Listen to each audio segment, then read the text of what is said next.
Well, today I'm in southeastern Australia here at the National Equestrian Centre, and behind me is the Victorian State Championships for show jumping. So we'll be looking for the horses, the thoroughbred horses that compete at that highest level against the purpose-bred horses.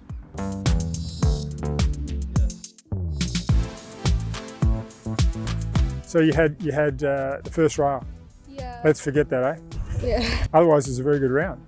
Yeah. Were you happy with the rest of the round? Yeah, I was happy with the rest of the round. I just didn't quite move him up a bit for the first fence, but he's a really good horse and he always tries his best. And was he in the lead at that point? Yeah, we won the class yesterday, which was really cool. Great. What class was that? That was the junior first round, which was a speed round. Okay, that's handy to have that in the bag early in the competition, isn't it? Yeah. And have you got a few more classes over the next couple of days? Yeah, I may do the speed class tomorrow and then the junior finals on Sunday. Okay, so that's Saturday and Sunday. Yeah. So you camp down here? Yeah, we are. Mum and Dad are giving you lots of support? Yeah, they are. That's fantastic. Yeah. So tell me about his history. Can you remember his racing name? Yeah, it was Chipper. Chipper. Yeah, and he's by Quest for Fame. Okay, so how old is Chipper now? Chipper's about 16. Yeah.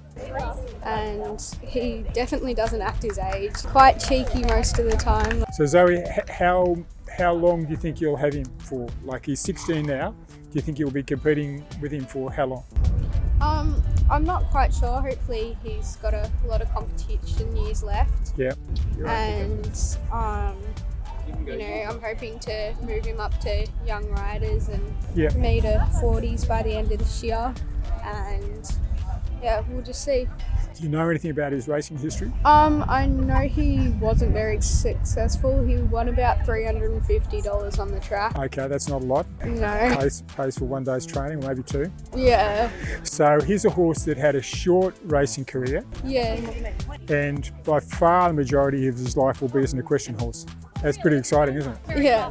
So he can have maybe 1 or 2 years at the very most as a racehorse, and then maybe 15 years as an equestrian horse. Yeah. Yeah, that's terrific. Well, Zoe, best of luck for the rest of the weekend. Speed class tomorrow and whatever you do on Sunday. Yeah. Thanks for spending the time. Thank you. Behind me are these beautiful polo fields, which many thoroughbred horses find themselves playing after they finish their career in racing. In fact, the better thoroughbred horses are usually off the track. And of course, eventing happens here. This is part of the famous Melbourne 3-day event, which has been run on these grounds for well over 60 years now. So a horse that might have raced for a couple of years can have a very long career in these types of sports and these types of activities.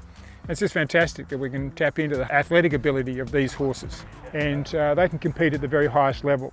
In the show jumping at the moment, looking at the A-grade show jumping there, several horses are off the track horses. And the exciting thing is that with the racing authorities putting money now into the prize money for thoroughbreds, the highest competing thoroughbred, where you might come fifth and end up with a bigger prize than the purpose-bred horse that actually wins the competition.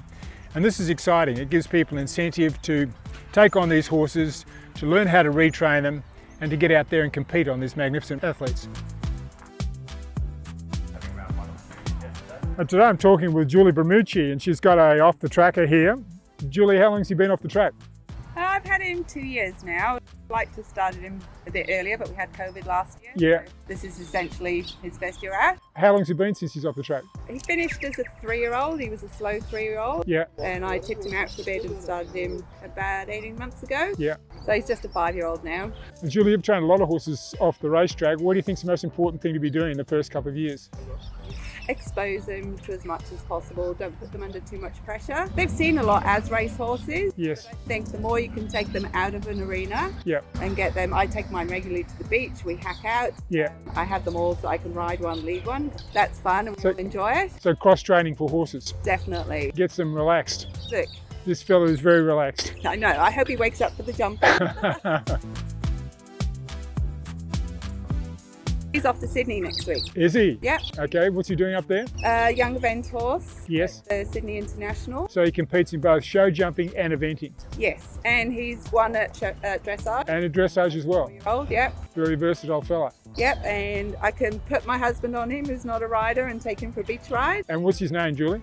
His name is Archie. Archie? His competition name's Rafiki Ambergate.